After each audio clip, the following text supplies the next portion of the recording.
fois élevé la voix, tu vas dire merci au Seigneur ce matin. Pour la vie qu'il nous donne.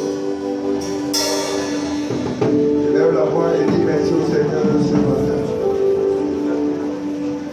Pour la grâce qu'il nous fait. C'est encore dans ta présence, c'est une grâce. Pour nous laisse là, mais il n'en va plus.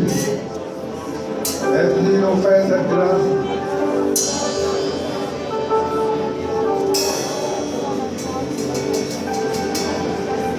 Nous voulons te rendre grâce, Papa. Nous voulons te dire merci.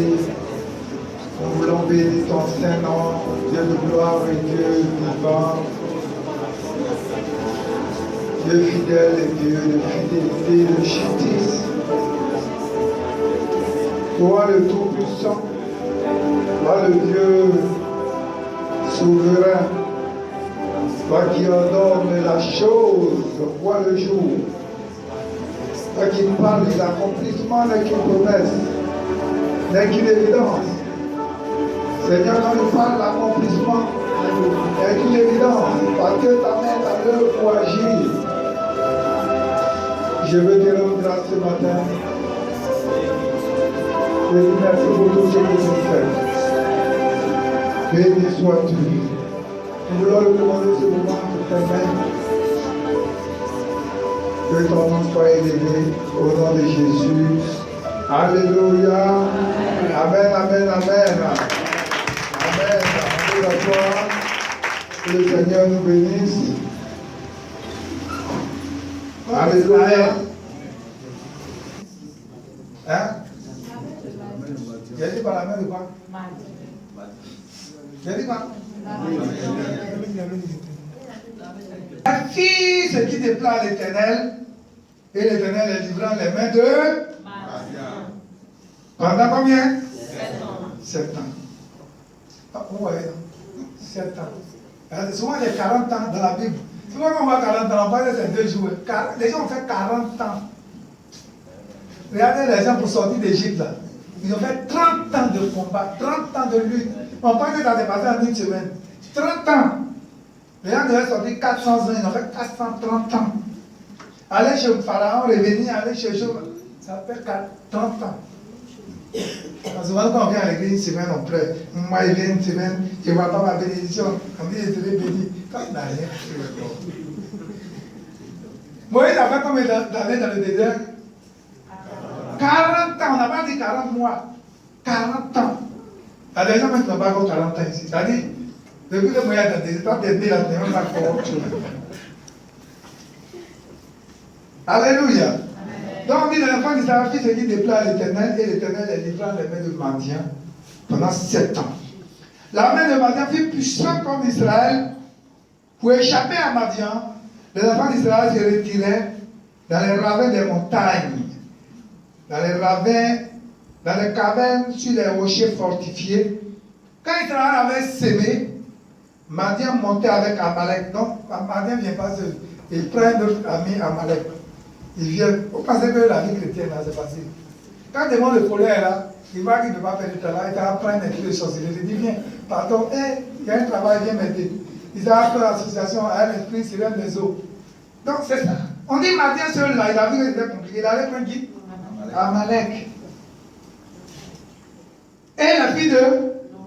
Donc vous voyez, il allait faire l'association, Madian, les filles d'Amalek, les filles d'Orient. Et ils vont marcher maintenant contre Israël. Et campaient en face de lui, détruisaient les productions du pays jusqu'avec Gaza et ne laissaient en Israël ni vivre, ni brebis, ni bœufs, ni ânes. Car ils montaient leurs troupeaux et leurs tentes. Ils arrivaient comme une multitude de sauterelles. C'est quoi vous voyez souvent dans la Bible, quand le Seigneur veut parler de destruction, il veut parler de la sorcellerie, il utilise la sauterelle. Les sauterelles là, c'est un esprit. C'est un animal que le Seigneur prend pour symboliser. Parce que vous voyez les sauterelles, non? C'est qu'on fait le village là. Quand le sauterelle vient comme ça, quand il se pose sur des feuilles de maïs, sur des feuilles de manioc, il détruit tout sur son passage. C'est ça. C'est comme Madian travaillait. Donc, comme multitude de sauterelles, il était innombrable. Par exemple, on ne peut pas les compter. Eux, leurs chameaux, ils venaient dans le pays pour les ravager. Israël fit quoi? Très malheureux à cause de Madian. Et quand c'est comme ça, ils vont faire quoi? Crier à l'Éternel. Ils vont crier maintenant à l'Éternel. Et vous dites la délivrance là. La délivrance vient quand on prend conscience. Tant qu'il n'y a pas de prise de conscience, il n'y a pas de délivrance. Ouais. La Bible dit que après la période, lorsque les enfants d'Israël sont sortis d'Égypte, après la mort de Moïse et de Josué, il va mettre en place maintenant les juges. Et c'est les juges maintenant qui vont siéger, qui vont chose. Et ici, la Bible nous dit que le peuple va faire quoi? On dit c'est qui déplaît à l'Éternel. Donc ils ont posé une nation, vous savez que le peuple d'Israël, là, s'il y a un péché qui caractérisait le peuple d'Israël, c'était l'idolâtrie. L'idolâtrie. Quand un roi est là ou bien un juge est là, ils vont marcher dans la présence de Dieu. On dit quand Josué est mort, ça fait les gens ont oublié l'Éternel. Et avec même Moïse, tout ce que Dieu a fait par les mains de Moïse, mais dans le désert, même Moïse n'est pas mort, ils ont oublié. L'homme est comme ça. C'est pas souvent on pense que ce qu'on vit là, on pense que c'est aujourd'hui. C'est pas aujourd'hui. C'est l'histoire du peuple d'Israël, c'est ça qu'on vit là. C'est ce qui s'est passé dans le désert, c'est ça qu'on vit aujourd'hui. Je dis souvent dans le désert, même où on ne paye pas pour porte, on ne paye pas courant, on ne paye pas l'eau. Les gens étaient rebelles. C'est aujourd'hui ils vont payer courant, ils vont payer l'eau, ils vont payer. Ils vont payer courant, ils vont payer l'eau, ils vont payer maison, ils vont payer connexion internet. Ils vont payer quoi? Donc vous comprenez un peu? C'est la même situation qu'on vit. Hein? Donc la Bible dit que le peuple d'Israël va faire ce qui est mal aux yeux de l'Éternel. Donc Dieu va dire, bon, d'accord. Ceux-là, c'est parce qu'il les laisse en paix là. Il va les livrer à leurs ennemis. Donc on dit, les livre aux mains de Madian. Les Madianites sont issus de quel peuple?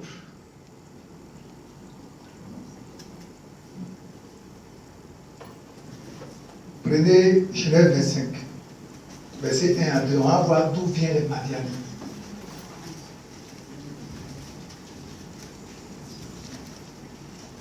C'est pas j'aime l'enseignement. Vous avez l'enseignement, ça nous aide. Demain, qu'on va te demander les Madianites. Abraham prit encore une femme nommée Ketura. Vous savez, avant, un homme pouvait prendre autant de femmes. Hein? C'est pas comme aujourd'hui. Dans l'Ancien Testament. Hein? Non, c'est pas quand David avait péché. Dieu lui a dit non, David, ce que tu as fait n'est pas pire. Parce qu'il est déjà donné des femmes. Si tu voulais prendre d'autres femmes, tu pouvais prendre encore d'autres femmes, tu n'avais pas m'opposer. Mais pourquoi tu as fait tuer Uri pour prendre ta femme? Oui, c'est ça qui a fait que Dieu n'était pas content. Non, dans l'Ancien Testament. Dans l'Ancien Testament, quand on parle d'adultère, est-ce que vous avez vu un homme qu'on veut lapider? C'est les femmes qu'on lapide. C'est les femmes qu'on dit, quand on dit non, on commet adultère. Sinon, l'homme pouvait prendre autant de femmes. Donc, la Bible dit qu'Abraham a pris qui? Donc, voilà, une des femmes d'Abraham s'appelle Ketura. Ça, à l'école de dimanche, ils connaissent ça mal. Si tu leur poses une question là-bas, hein, si tu leur demandes là-bas, les Madianites, ils vont te sortir tous ces passages-là. À l'école de dimanche, ils sont forts. Hein. Abraham prit encore une femme nommée Ketura. Elle lui enfanta Zimran, Jokchan. Hein? C'est le nom qui. C'est le nom, ça la bouée. C'est le nom pour dans son Mesdames. Et puis Madian, Gikbak et Shua. Donc voici, on dit Madian est dedans. Donc les Madianites sont descendants de qui? Ils sont descendants d'Abraham. Ah, donc vous croyez que quoi? C'est les mêmes enfants d'Israël là aussi. Eux aussi, ils disent donc, ils sont descendants de choses. Hein? Oui. Donc, les Madianites sont un peuple du désert qui a toujours été en conflit avec Israël. Ils sont descendants d'Abraham, de Ketura. C'est l'enfant de Ketura. Amen. Donc, vous comprenez que c'est des frères, ils sont frères et puis c'est pas une histoire des choses. Parce que Dieu avait choisi Israël. Dieu ne l'a pas choisi. Donc, eux aussi, ils disent, mais pourquoi? C'est ceux-là que Dieu a choisi, pourquoi pas? Donc, ils étaient toujours en perpétuel conflit. On dit qu'ils étaient en conflit avec Israël. Vous voyez? Et la Bible dit qu'il y a un combat au temps de Moïse, dans Nombre 31. Quand on disait Nombre 31, verset 1 à verset 18, on dit qu'il y a eu un conflit où Dieu a dit, mais ce peuple-là, détruisez-les. On dit, ils les ont frappés, ils les ont détruits. On va voir un peu quelque chose. On va les 2 versets là-bas, vous allez voir. Nombre 31. L'Éternel parlant à Moïse et dit, vends les enfants d'Israël sur les Madianites. Tu seras ensuite recueilli auprès de ton peuple. Donc, là, c'était le dernier jour de Moïse. Dieu lui dit, il faut frapper les Madianites. Il faut les vendre, il faut venger le peuple d'Israël. Donc, vous voyez, on va lire le verset 8. On dit, il tuait les 3 rois de Madian avec tous les autres. Évi, Rekem, Shur, Ur de Reba. 5 rois de Madian. Il tuait aussi par l'épée Balaam, fille de Béor. Les enfants d'Israël firent prisonnières les femmes des Madianites avec leurs petits-enfants. Ils pillaient tout le bétail, leur bétail et leurs troupeaux et toutes leurs richesses. Ils incendiaient toutes les villes qu'ils habitaient. Donc après ce combat-là, il y a quelques éléments qui ont pu s'échapper. Et ils sont allés se reproduire encore. Et au temps de Gédéon, au temps de Judas, ils sont venus encore dire la même. Israël avait peur de quoi? Parce qu'eux aussi, vous savez, dans l'Ancien Testament, les gens racontent, ils ont dit, tiens là, les Madianites, ceux qui ont été en vie là, ils ont raconté à leurs enfants, vous dites, vous voyez un peuple d'Israël là, ils ont tué nos parents au temps de Moïse. Voilà. Donc ils se sont constitués pour venir se manger aussi. Donc la Bible dit que quand Israël avait semé, c'est Madian qui récoltait. C'est-à-dire Israël sème, mais il ne peut pas récolter. Israël souffrait. Dieu les avait livrés à Madian. Madian les opprimait, Madian les faisait souffrir. Alléluia. Amen. Et la Bible va susciter un libérateur. À la personne de Gédéon. Gédéon était agriculteur. Le gars était agriculteur. Vous voyez, on dit qu'il a pu prendre, on disait, on dit il a pu faire sa récolte. Avant, là, on battait au pressoir, c'est-à-dire c'est un endroit, ça c'est une montagne. Et puis on va, et puis quand on bat, c'est-à-dire on enlève la peau du grain.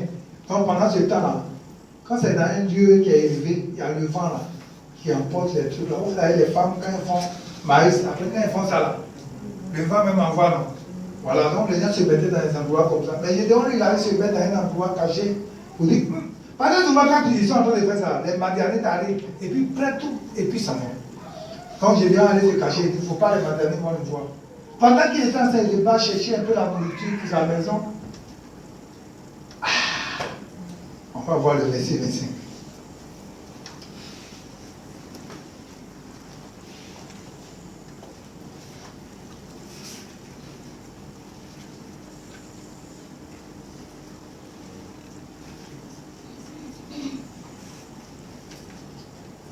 Donc, on va lire le verset 25.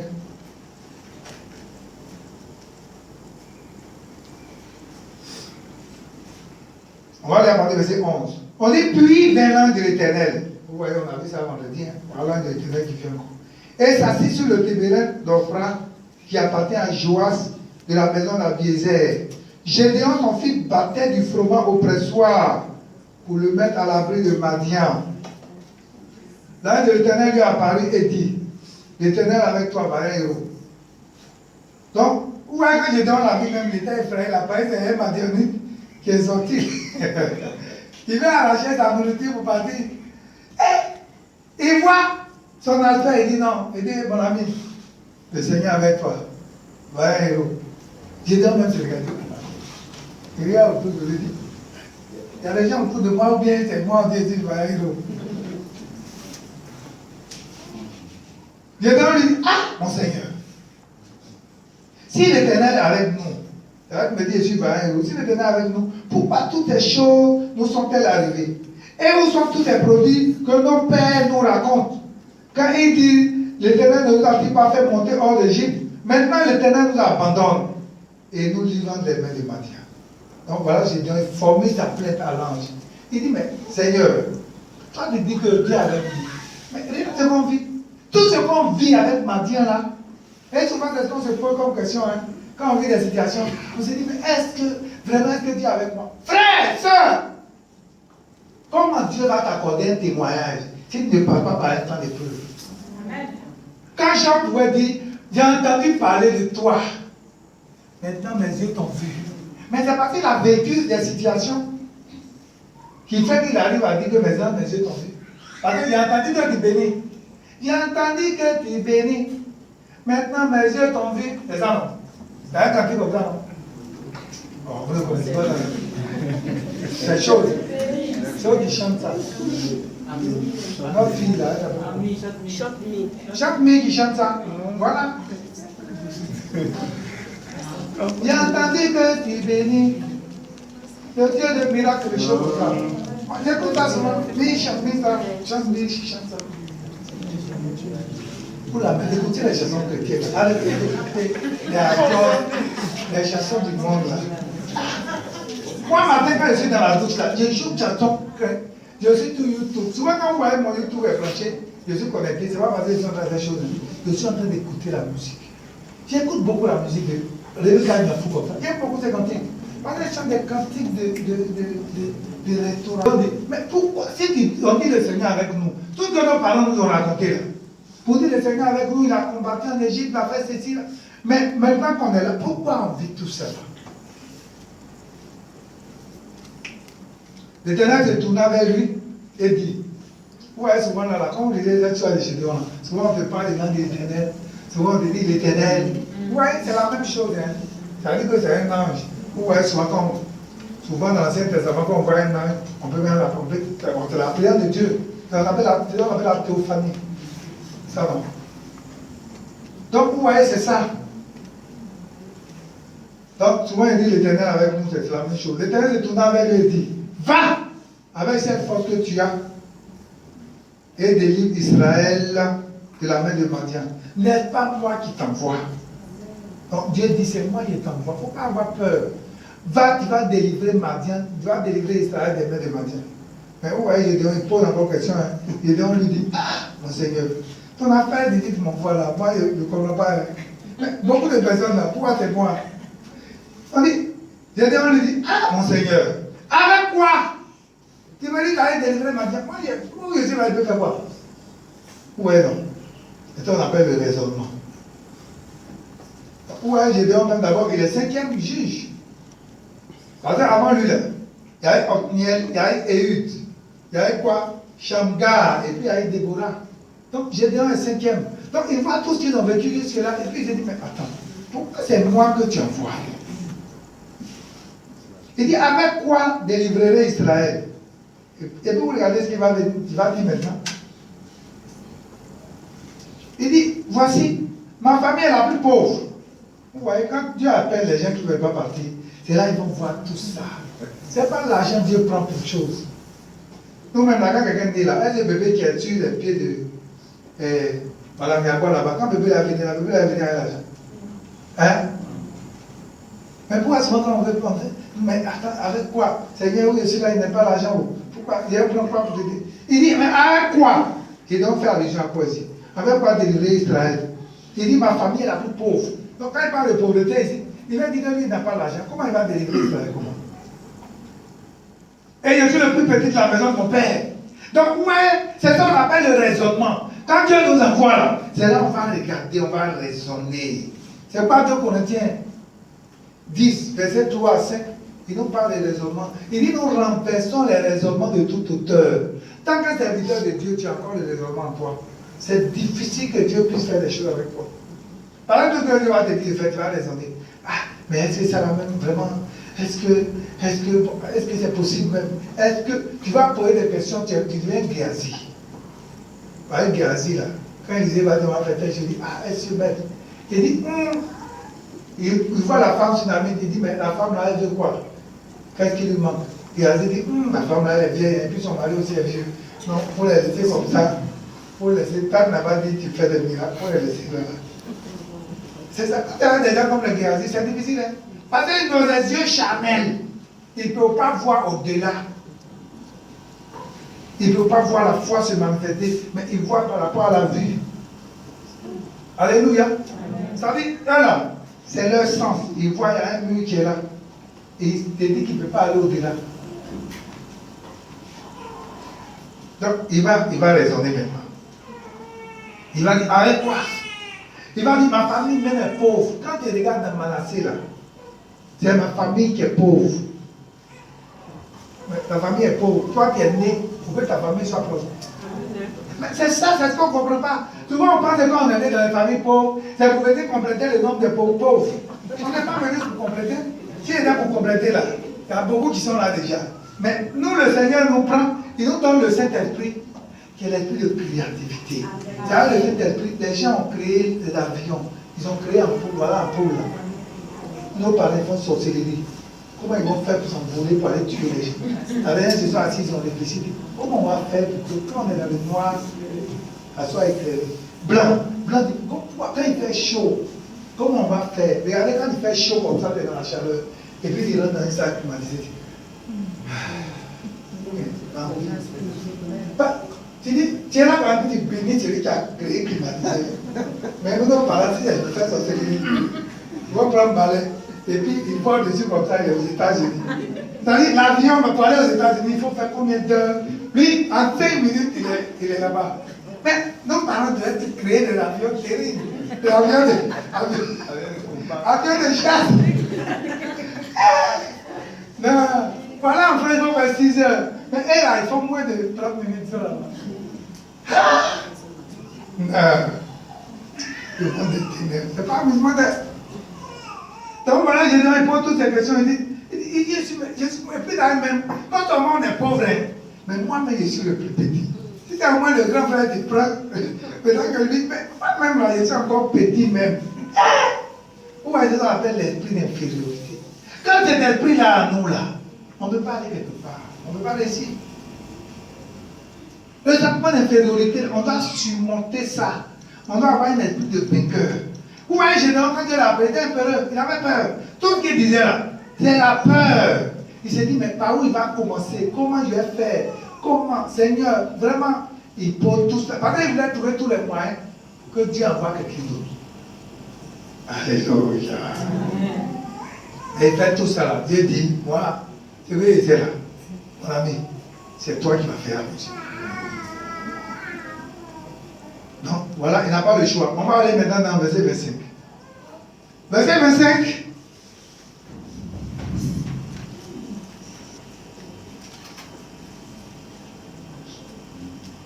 Bon, donc quand dit Gédéon va bâtir un autel éternel, il va lui donner le nom éternel paix. Il existe encore aujourd'hui. Verset 25, dans la même nuit.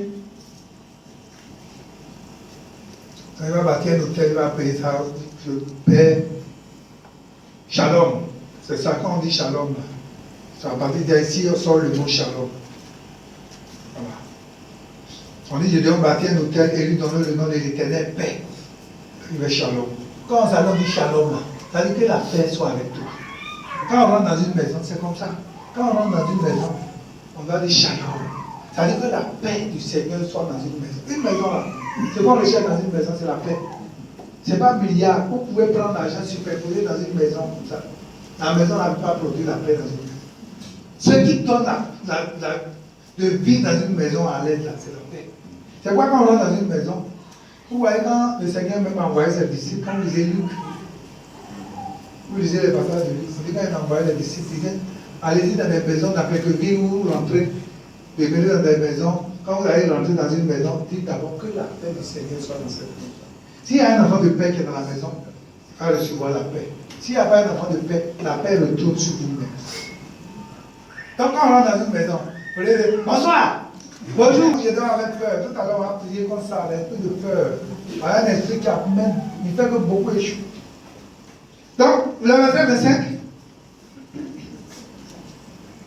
on dit dans la même nuit, l'Éternel dit à Gédéon. Donc, où est Dieu dans son sang? Il ne l'aide pas. C'est-à-dire, la même nuit encore, Dieu vient encore, il dit, on dit à Gédéon, bon, mon ami, ça va commencer à faire. L'heure est arrivée. On dit, prends le jeune taureau de ton père et un second taureau de 7 ans. Ramène l'autel de Baal qui est à ton père et abat le pieu sacré qui est dessus. Tu rebâtiras ensuite et tu disposeras sur le haut du rocher un autel à l'Éternel ton Dieu. Tu prendras le second taureau et tu offriras un holocauste avec le bois de l'idole que tu auras abattu. Donc Gédéon, comme il était toujours peureux, on dit, il n'a pas voulu faire attention. Il a pris 10 personnes. Il prit 10 personnes parmi les serviteurs et fit ce que l'Éternel avait dit. Mais au moins, il va obéir quand même. Donc, on dit, il va aller vers détruire l'autel de Baal. L'autel de Baal, c'est ce qu'on va pas donner. Donc, il faut renverser Baal. Baal est du coiffeur. Donc, on renverse Baal, on détruit son autel et il bâtit l'autel de l'Éternel tel que le Seigneur lui avait dit de faire. Et il bâtit, on dit le pied sacré là, il détruit ça, il bâtit l'autel et il offre un sacrifice à Dieu. Alléluia. C'est quoi on appelle Jérubal. Quand on dit Jérubal, Jérubal ça veut dire quoi? Que Baal combatte. Parce que quand les gens sont venus, on dit que les mains sont venus, mais qui a fait ça? Mais il faut qu'on retrouve celui qui a fait ça et qu'on va le tuer. On dit, sans aller voir son papa. On dit, mais qui a fait ça? On dit, c'est Jésus. On dit, ah, celui qui a fait ça, il faut qu'il meure. Ça ne va pas dire, mais attends. Mais vous êtes Dieu là, si vous dites que Baal est Dieu, Baal même n'a qu'à combattre pour lui-même. Pourquoi vous voulez faire parole de Baal à sa place? Je ne sais pas. C'est là, moi, j'ai dit, Jérubal. Ça veut dire quoi? Que Baal combatte. Amen. Que Baal combatte. Si vous dites que Baal est Dieu là, Baal n'a qu'à combattre. C'est quoi on appelle Gédéon Jérubal. Vous savez que Gédéon s'appelle Jérubal. Les gens ne lisent pas la Bible. Donc quand ils prennent comme ça à les gens même depuis ils sont chrétiens, ils ne savent pas que il y a un passage dans un livre qu'on appelle Juge. Si ce n'est pas aujourd'hui matin. Donc, c'est tout à fait normal.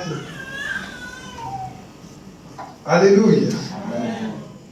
Vous voyez, il ne s'arrête pas là. Même quand on lisait le verset 36, il va rentrer encore en chose avec le Seigneur.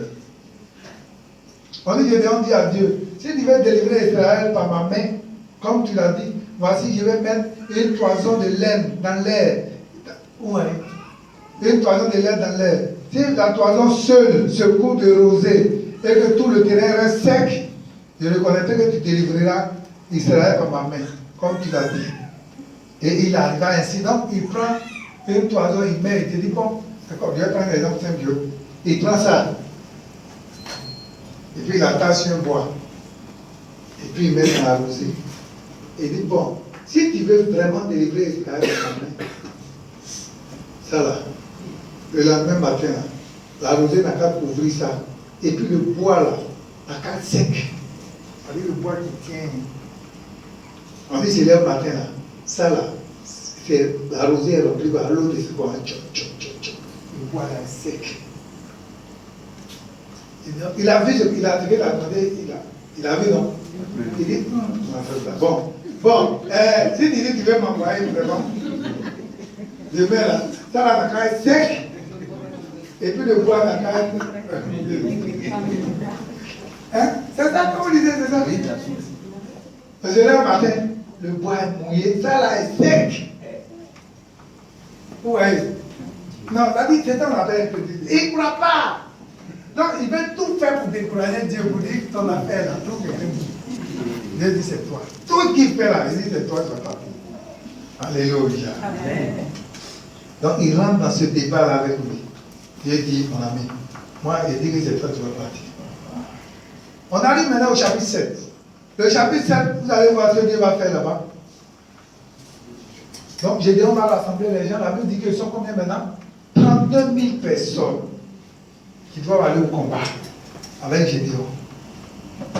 Écoutez très bien.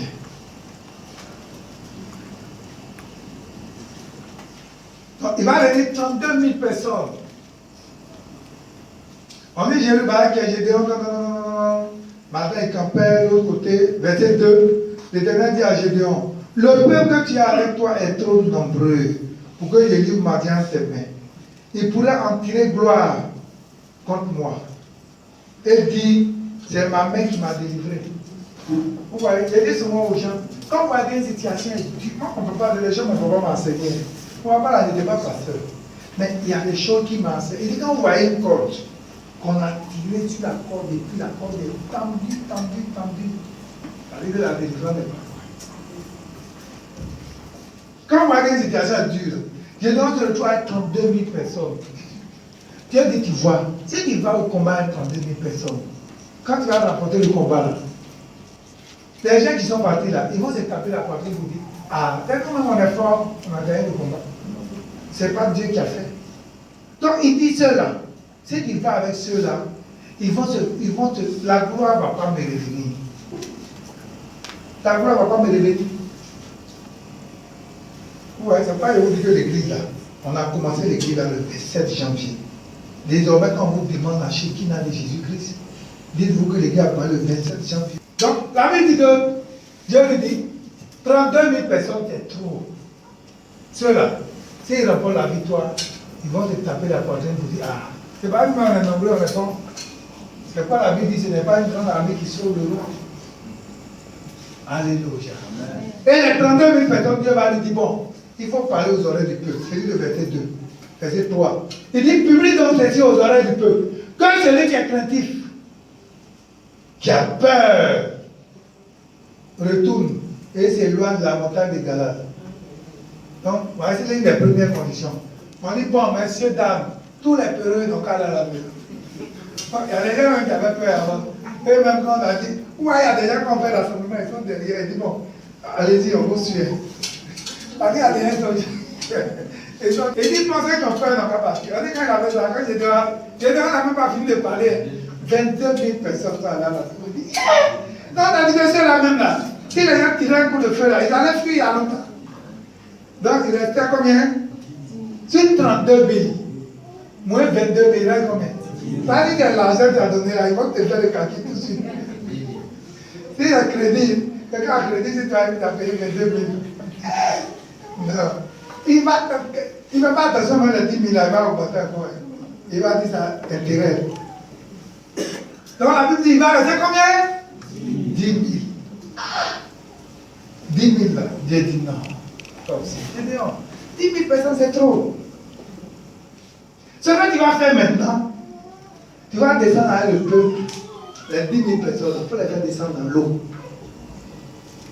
Et puis tu vas remarquer deux choses. Quand la main va être brûlante, c'est Shalom. C'est tout le monde. Ah, c'est avant de taper. Ah, il est chaud, hein?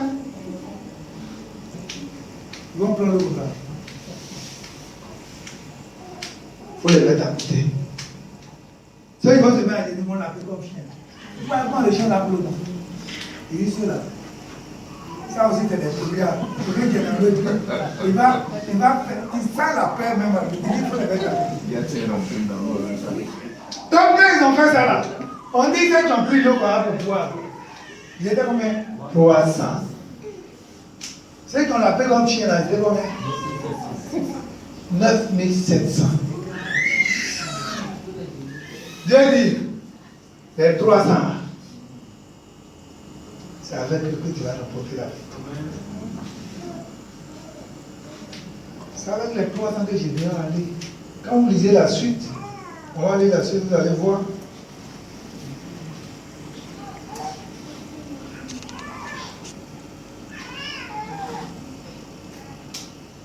C'est les 300 là qui vont aller au combat. Quand on lit le verset, je vais lire le verset 13. On dit, Gédéon arriva et voici un homme racontait à son camarade un songe. Il montait, il racontait à son camarade un songe, il disait, il y a eu un songe, et voici un gâteau de pain d'orge roulait vers le camp de Madian. Il est venu heurter à la tente, et il est tombé. Et elle est tombée, pardon, la tente est tombée. Il a renversé sans dessus, dessous, et elle a été renversée. Son camarade répondit et dit, malgré tout ça, Dieu a dit, prends les 300. Donc il avait peur, il avait les 300, il reste maintenant à monter contre Madian. Et Dieu va lui dire, bon, voilà ce que j'ai fait. Si tu as peur de monter, il va encore te montrer d'autres signes. Prends quelqu'un et dis, c'est quoi ton serviteur, t'appelles quoi? Pura, non, Pura. Il dit, Pura, prends ton serviteur et puis descends dans le camp de Madian là. Donc vous savez, les gens font tout le temps, la nuit. Donc, Gédéon vient doucement, doucement, il rentre avec son serviteur. Ils vont dans le camp. Ils se déguisent et vont dans le camp de Madian. Arrivé dans le camp de Madian, c'est comme s'ils trouvent un conflit, les deux dans un conflit. Et puis elle raconte un songe. Elle dit, ah, la Bible dit aujourd'hui, elle fait un songe. Dans le songe, il voit un gâteau qui a quitté dans le camp d'Israël, qui a roulé comme ça jusqu'à venir taper notre tente ici, et puis la tente est renversée. Ça, c'est un son de.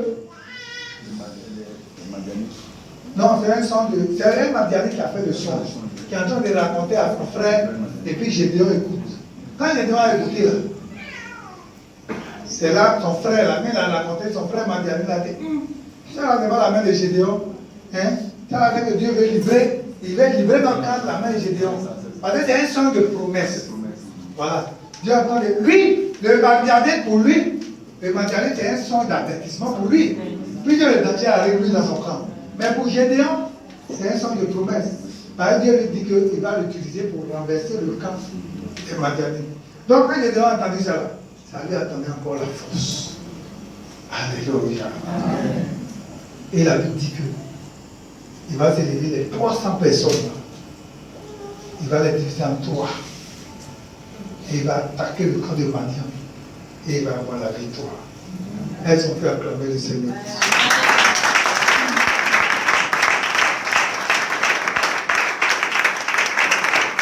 J'aimerais que retenir de ça. De 32 000 personnes, on arrive à 300. Je vous dis et je vous répète tous les jours. Quand on dit église là, le nombre de personnes que le Seigneur cherche. Vous savez, aujourd'hui, il y a des églises qui drainent du monde. Parce qu'aujourd'hui, si tu vas dans une église, si tu prêches dans une église, où tu dis aux gens, ce n'est pas pour faire plaisir aux gens, c'est pour prêcher la religion. C'est pour prêcher la vérité aux gens. C'est quoi ce matin-là, comme il y a des gens qui n'ont jamais vu ces versets-là, on va les dire. On prend ça, 2 Timothée 2, verset 15, verset 19 à 22. On va prendre et puis on va lire.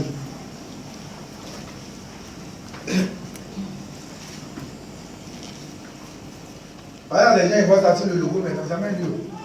Il y a des gens, même quand ils quittent ici, quand ils arrivent à la maison, leur Bible, ils donnent à leur enfant pour garder. C'est du même boucher, ils démarrent l'enfant encore. Bible là est où? Comment on va partir? Et les enfants aussi, ils ont pris cette habitude. Il y a plein qui donnent leur Bible ici. Quand le Bible finit, ils voient tant arrangé plein de Bibles. Quand ils demandent ici, quand ils ont laissé ça ici. On a vu. 2 Timothée 2. Paul écrit à son fils Timothée. À notre ami. Bon, il faut lire, il faut l'arrêter devant la traduire. 2 Timothée 2. Paul n'est pas venu au combien? Non, il n'est pas lu verset premier. Ici. Verset 15, verset 19. 2 Timothée 2, à partir du verset 15. Il a parlé de Dieu. Efforce-toi de te présenter devant Dieu comme un homme éprouvé, un ouvrier qui n'a point à rougir, qui dispense droitement la parole de la vérité. Verset 16. Non, il faut lire les versets qui sont là. Bon, ça c'est le verset 15. Efforce-toi de te présenter devant Dieu comme un homme. C'est Paul qui parle à son fils Timothée, son fils qu'il a engendré dans le Seigneur. Et lui dit, mon fils, si tu veux réussir dans l'œuvre de Dieu, écoute ça. Il faut t'efforcer de dispenser, de te présenter devant Dieu comme un homme éprouvé. Ça veut dire quelqu'un qui n'a pas à rougir. Ça veut dire quelqu'un qui dispense droitement la parole, qui n'est pas là pour faire plaisir à quelqu'un. Mais il prêche l'évangile, qui est la parole de vérité, qui est la prédication de la croix. Parce que ça veut dire, quand il parle à son fils Timothée, il n'a pas dit, bon Timothée, où tu vas partir là, bon vraiment, il faut prêcher, il faut faire doucement, c'est que si les gens te donnent l'argent, c'est déjà bon. Vraiment, tu vas vivre avec, vraiment. Il ne faut pas prêcher, il ne faut pas être dur, il ne faut pas dire la vérité aux gens. Sinon, ils vont quitter l'église. Ils vont partir, ils ne vont plus payer de Bible. C'est pas ce que Paul a dit à Timothée. Il dit, il faut t'efforcer de te présenter Dieu comme. C'est-à-dire, quand demain je serai devant Dieu là, il faut que je sois devant Dieu. C'est-à-dire, j'ai prêché ce que je devais prêcher. Il dit, efforce-toi de te présenter devant Dieu comme un homme éprouvé. Quand on dit éprouvé, c'est passé par les épreuves. Tu as franchi les épreuves. Tu as survécu aux épreuves. Les épreuves ne vont pas nous emporter. Hein. Un chrétien, les épreuves ne vont pas t'emporter. Quand tu dis que tu es leader, tu dois survivre après les épreuves. Amen. Les gens n'ont pas fait tout ce qu'ils veulent, mais il faut que tu sois en vie. Il faut survivre. Une vision, on doit survivre après les épreuves. Toutes les épreuves, Tout dans l'église de l'épreuve. Donc Paul parle à Timothée, son fils. Il dit que tu veux réussir là. On ne t'a pas dit d'aller prêcher, faire arrangement avec les gens. Il faut leur dire la vérité. C'est la vérité qui va faire que leur vie va se transformer. C'est ça. C'est ça question de l'ego. Vous n'avez jamais vu. Vous savez là, la maison il voit, mais il faut comme s'il ne voit pas. Il regarde en haut là. Et là, il est dans Jésus-Christ. En bas là, il fait ça. Il va dire, et à ce qui m'a donné, et puis il a fini. Mais en bas là, il ne lit jamais. Il faut lire. Il faut dire tout, on va écouter. Le verset 19 maintenant. Néanmoins, le solide fondement de Dieu reste debout, avec ses paroles qui lui servent de sceau. Le Seigneur connaît ceux qui lui appartiennent. Et il connaît ceux qui lui appartiennent. Et quiconque prononce le nom du Seigneur, qu'il Qui s'éloigne s'éloigne de l'iniquité. Quand on dit l'iniquité, c'est quoi? C'est la pratique du péché. C'est ce qu'on appelle l'iniquité. Allons-y, verset 22. Ouais. Verset 21. Si donc quelqu'un se conserve plus Non, dans une maison. donc, il n'y a pas seulement des vases d'or et d'argent, mais il y en a aussi de bois. Dans une maison, il n'y a pas ça. C'est la prédication de la croix. C'est-à-dire qu'on va pouvoir dire la vérité aux gens. C'est la vérité qui doit les amener à changer. Chacun ne peut pas venir. Si quelqu'un vient à l'église avec sa nature, qui va dire, ah, nous chez nous on ne fait pas ça. Chez nous là c'est où? Chez nous c'est ça qui est là. Donc on est devenus tous, le peuple, on est devenus israélites par adoption. On n'était pas, avant on n'avait pas, on bénéficiait de pas cette, on ne pouvait pas bénéficier de cette grâce. Mais aujourd'hui, nous on bénéficie de cette grâce parce que Jésus a accepté d'aller à la croix. Donc on ne peut plus dire, nous chez nous là-bas là, dans notre famille on ne fait pas ça. C'est dans notre famille là qui est ici désormais. Qu'est-ce que la Bible dit? C'est ça. Donc l'évangile là, on va pouvoir prêcher dans toute la vérité. On va pouvoir prêcher pour aider les gens. On ne va pas prêcher pour faire des compromissions. C'est pas vous voyez les églises. Moi, ce qui a fait aujourd'hui, on pense que c'est nouveau. C'est pas nouveau. Comme disait déjà Esaïe en parlait, Esaïe 30, verset 10. Il dit, vous allez voir avec la fin du temps. Les gens vont préférer entendre des chimères. Quand on dit chimère, c'est quoi? Ce qui est agréable à l'oreille. Ce que les gens veulent entendre. Ah, c'est le béni. Je vois des gens, ils seront au palais. Demain, des gens, ils seront nommés chef de cabinet. Ou bien ils seront. Tu vas voir, des gens même là. Cet esprit n'est pas potable, passer à côté d'eux, ils vont tomber là. Maintenant, on dit le Seigneur veut délivrer quelqu'un de la sorcellerie. Vous avez moyen d'attraper les photos là. Parce qu'il ne veut pas laisser la sorcellerie. Il veut continuer avec. Maintenant, on dit qu'il sera béni, qui va croyer. Oui, qui va. Oui, il y a des gens même qui sont dans l'église, même qui ont des prêtres spirituels. Mais quand on dit bénédiction là, vous allez les voir, ils vont prier. Pourquoi on dit que. Il y a des gens que Dieu va utiliser puissamment. Il y a des gens qui vont prêcher sur la lune. Tu vas voir, les gens vont tomber là-bas. Tout ça c'est zéro. C'est-à-dire, mais si tu n'es pas ce qui doit être, et qu'on te dit tu seras béni, tu seras béni, à tout le monde est béni. Tout le monde est déjà béni même avant même. Le fait d'être converti, de venir à l'église, on est déjà béni. Mais comment faire pour garder la bénédiction? Comment faire pour progresser avec le Seigneur? Comment faire pour rentrer réellement dans nos grâces? C'est ça qui est le problème. Mais quand tu vas tomber sur un prédicateur qui veut l'argent, il va te dire, ah, je vois des gens, ils seront bénis, il y a des gens qui vont voyager. Vraiment, aujourd'hui, la qui n'a pas envie de voyager? Si tu dis tous les gens vont voyager, mais tu vas voir offrande. Les gens vont venir faire offrande. Si tu dis, ah, je vois des gens, il y a des gens même, ils seront plus bénis que Joseph. Quand je vois même, ils seront prêts bénis de au moins 3 pays en même temps. Tu vas voir, ils vont venir faire des choses. C'est ça les chrétiens veulent entendre. C'est pas Paul. Paul il parle à Timothée. Il dit vers la fin des temps. Il y aura des temps difficiles. Les gens vont se fabriquer quoi? Ils font des docteurs. Ils veulent entendre des choses agréables. Ils vont dire, il faut nous prêcher, ils vont bien entendre. Il ne faut pas nous prêcher des visages durs. Et c'est ça le dit l'église. Ce n'est pas de l'église qui va partir. Si tu t'arrêtes quand tu regardes, le film va finir, tu regardes, tu vas voir un groupe de païens sortir.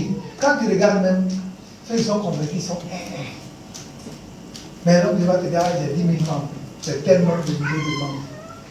Et parce que quelqu'un va le voir aujourd'hui, il y a des gens qui vont aller dans les églises, il y a du monde, quand tu arrives là, on te dit, hé, ici là. On a des fois, je suis allé me parler chez un petit là, on parlait un peu, il n'y a pas aussi des noms de l'église. Il parlait des mèches. Il y a des filles là, lui il a aidé, ils sont venus, il a trouvé des gens, ils coiffent. Donc il dit, il a aidé, il connaît, il coiffe les portes là, donc il a trouvé des sœurs du village, les amis un peu dans les coins. Elles sont bien payées, alors nous faisait 100 000 francs. Mais il dit qu'ils sont allés dans le nom du village. Il dit les filles que lui il a aidées, elles ont peut-être, ça allait 100 000, 120 000, elles sont venues avec des pêches humaines qui coûtent 200 000. Les filles là ont payé. Lui-même, il est là, il dit, il ne croit pas. Il ne croit pas. Il a gardé son argent 2 mois, il allait payer mèche humaine à l'époque. Femme, on t'a fait venir du village. Ça veut dire que tu as 100 000. Tu peux garder. Chez les gens, tu manges là-bas, tu fais tout. Tu peux monter une entreprise et puis tu es parti. Ça a apporté mèche 200 000 francs. Il avait raconté ça. Alors, il dit, moi, en tout cas, les vieux au-dessus, les femmes qui sont réellement converties là, il dit, non, ça devrait venir. Que nous, on est là-bas. Il dit, c'est concours, concurrence. Ah, il dit, si une femme n'a pas mèche là, c'est que tu ne peux pas l'avoir. Parce que c'est concours. On veut voir un mec qui vient de. Quelles sont les grandes qualités, vous qui connaissez? C'est quel pays? Il parle bien. Brésil, non? Voilà. Il dit la base de concurrence, la base de concurrence, parce que quand on vient là, il faut qu'on voit que toi, pour toi, là, ça coûte cher. C'est ça, c'est pour ça qu'on vient à l'église. Il faut qu'on nous voit. On a apporté un mec qui fait 300 000. Mais quand tu prends un mec qui fait 300 000, tu es en train de dire à Dieu, c'est quand on appelle les paroles de contestation, ou bien les actions de contestation. Tu es en train de dire à Dieu que moi-même, pourquoi tu ne m'aimes pas? Et puis tu m'as créé. Je ne suis pas joli. Pourquoi tu m'as créé et puis tu ne m'as pas créé comme les femmes blanches, tu ne m'aimes pas. Ça veut dire que tu as besoin de contester comme Dieu sans le savoir. Pourtant Dieu, quand il a créé, on dit voilà, ma fille là, elle est une belle créature. Si Dieu voulait mettre un cheveu comme les femmes blanches, tu allais mettre en propre ça. Mais si Dieu sait que tu as mis et puis il t'a fait naître là. Donnez-moi un nom de bouteille. Voilà, un doigt gros. Et bien, il voulait qu'il y ait des cheveux gris. Non, il y a des. Souvent, c'est tellement. Mais on veut copier. On veut paraître. On veut. Ça, là, c'est pas, on est païen. Si on n'est pas païen, là, on met la vie de contentement. Tel que Dieu nous a créé là, on se contente de ça. On est là, que Dieu nous bénit. Quand Dieu nous voit, on est content. Mais quand quelqu'un va prendre, allez, va aller payer 200 000, mais quand on va venir faire autant. Lui, il vient comme ça, 100 francs. Tu demandes de toi-même. Par quand Dieu voit que tu as payé 200 000. Et puis quand on dit c'est son œuvre, où va arriver le matin, là, si tu es ton père, ta mère, tu renonces à toi-même. Ça veut dire que toi-même, tu t'aimes plus que toi, tu t'aimes plus que Dieu. Si tu as payé 200 000, et puis tu viens faire offrande 100 francs. C'est le verset qu'on a vu là, s'applique à toi. Ça veut dire que tu vas dire, moi j'aime Dieu.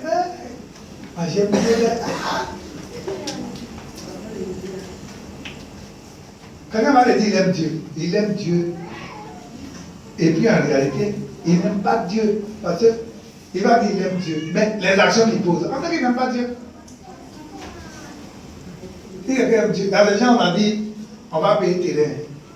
Il y a des gens qui n'ont même pas pris engagement. Ça veut dire qu'il a dit, on va payer terrain. Oh, il est la qualité là-bas. Il y a des gens qui n'ont même pas pris engagement. Ça veut dire que ça ne leur dit rien. Mais où va aller ici là? Il ne faut pas être ça. Ou bien quand on vient dimanche, là, on fait concours d'appui. Il faut voir. Ça veut dire qu'on n'a rien compris. Moi, je veux avoir une église où va aller Gédéon, avec les 300 personnes. Il a eu la victoire. Cette œuvre-là, je veux le noyau qui est là. Je veux que ce soit des gens convertis. Des gens qui ont un cœur libéré. Un cœur qui n'est pas en prison. Pareil, tu peux être physiquement, Dehors comme ça, mais ton cœur peut être en prison. Des gens qui ont ça où ils vont. Et puis quand on se retrouve demain là, vous allez voir que l'église va pouvoir s'accroître. Quand on va se rendre compte qu'on a des cœurs convertis, d'autres personnes vont venir s'ajouter au fur et à mesure. Quand ils vont venir, ils vont voir l'ambiance. Ils vont voir la joie qui nous anime, la paix qui est au milieu de nous. Mais les gens vont venir rester avec nous. Mais quand ils vont voir dans l'église, quand le culte finit, il y a des gens qui ne saluent pas. S'ils veulent saluer, avant, ils obligeaient les gens à se saluer. On n'a pas envie de saluer quelqu'un parce que lui, là, il ne veut pas le voir. Pourquoi il veut le saluer? Quelqu'un, on va dire, mais Jésus allait à la croix, pourquoi? Moi, souvent, je me pose une question. Pourquoi Jésus allait à la croix? Hein? Et à un moment, je tombe là, je vais leur poser des questions. Préparez un micro. Donnez à la maman Claire qui est là-bas, maman Antoinette ou Nicolas. Demandez-lui. Pourquoi Jésus allait à la croix? Sinon, elle peut-être. Il faut lui demander pourquoi Jésus allait à la croix. On chante à la croix, Jésus a tout payé. Pourquoi Jésus allait à la croix, maman? Donc on n'a pas de chanter. Pourquoi Jésus allait à la croix? Jésus allait à la croix. Jésus allait à la croix à cause de nos péchés.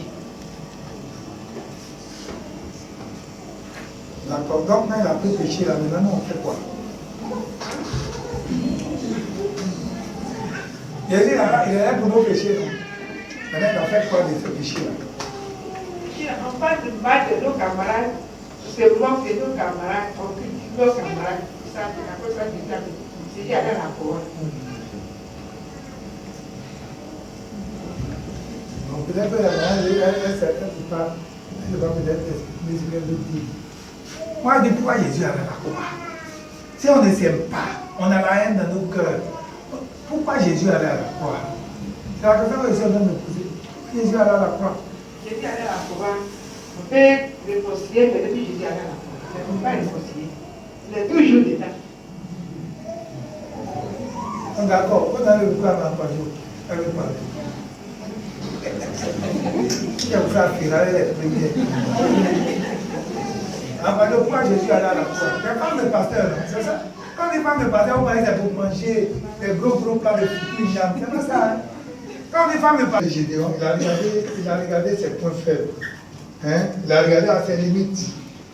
Et il a commencé à discuter avec Dieu, mettant en exergue ses limites. Dieu, là, quand il nous appelle, Dieu ne regarde pas nos limites. Lui, ce qu'il veut faire avec nous, là, il a la capacité de le faire. Alléluia. Voilà. Et puis, soir de sa vie, il a eu un enfant. Comme on disait là-dessus, vous allez voir Abimelech, qui est venu tuer tous les enfants de Jérusalem, au nombre près de 70. Ça a été un des points faibles dans la vie de Gédéon. Comme leçon à l'éternel, nous pouvons dire quoi? Nous devons être obéis et être fidèles dans les petites choses. Par exemple, si nous sommes fidèles dans les petites choses, Dieu va nous donner dans les grandes choses à faire. Alléluia. Nous sommes fidèles dans les petites choses. Dieu va nous donner dans les grandes choses. Et puis Dieu va nous guider aussi malgré nos faiblesses, malgré nos manquements. Dieu là, il ne prend pas, quand on regarde dans la Bible, Dieu ne prend pas des guerriers forcément, des gens qui sont déjà faits. Il prend des gens qui ont toujours une faiblesse. Voilà, c'est pas quand il y a un s'assied à la main critique les hommes de Dieu, ils n'ont rien compris. Un homme de Dieu, c'est un homme. Et il a des faiblesses. Voilà, un homme de Dieu là. Vous voyez, quand vous avez des problèmes, souvent vous appelez homme de Dieu, il y a des problèmes. Homme de Dieu, bien sûr. Homme de Dieu. Maintenant, quand l'homme de Dieu, lui, il a un problème, il va réfléchir. Voilà. Donc, si vous ne pouvez pas soutenir un homme de Dieu, que vous voulez toujours critiquer un homme de Dieu, critiquer. Moi, mon problème, c'est que quand on me critique, je grossis. C'est ça qui est fatigue. Quand vous voyez que je grossis comme ça, vous voyez souvent même, c'est ce que ça veut dire. On est en train de crucifier encore le Seigneur. Mais pourtant, lui, il est allé là pour qu'on soit libre, pour qu'on soit. On produit la vie, la paix. Ça dit non. Et c'est en cela qu'on va pouvoir gagner des âmes. Sinon, s'il n'y a pas. Là, ils sont dans leur maison, ils souffrent. Ils ont envie de venir, ils ont rejeté dans leur maison. Vous voyez nos frères de l'autre côté quand ils se donnent. Parce qu'une famille, là, quand tu vas venir à l'église, il y a des gens qui n'ont plus de parents, mais quand ils viennent à l'église est leur nouvelle famille. Maintenant, c'est à l'église, maintenant, on ne parle pas avec lui. Il va où maintenant? Non, répondez-moi. Ça dit, il est là-bas, on l'a rejeté. Il dit, bon, il va aller à l'église chercher une famille. Il vient à l'église ici, on ne lui parle pas. Il est venu s'asseoir à côté des gens. Là-bas, le monde me rejette. Je viens à l'église, on dit Jésus est allé à la croix pour l'amour. Là, ici, on me rejette. Donc, je vais où alors? Il va retourner dans le monde. C'est quoi la dernière fois que tu as parlé? Oh mon cher, il était dans le bateau, on n'a rien vu. Oui, parce qu'il est venu l'amour, là, qu'il cherchait là, il n'a pas vu. Donc, il a préféré retourner dans le monde. Mais, si nous sommes unis, on crée une certaine unité au sein de l'église. Quand une femme arrive, 20, et qu'on pratique la vie, l'amour de Christ, on va gagner des âmes facilement. Et ces âmes-là vont venir, vont demeurer. Il ne suffit pas de venir et puis partir. Il y a des gens aussi quand ils viennent dans leur programme. Moi, un homme de Dieu, si tu viens à côté de moi, que tu as ton programme, je vous disais la dernière fois quand il faisait cours, on a fait Jésus. Dieu veut transformer des gens capables de faire prospérer l'église, de pouvoir ouvrir d'autres églises, d'autres champs missionnaires, et puis l'église. Des gens, chaque fois que tu veux les envoyer sur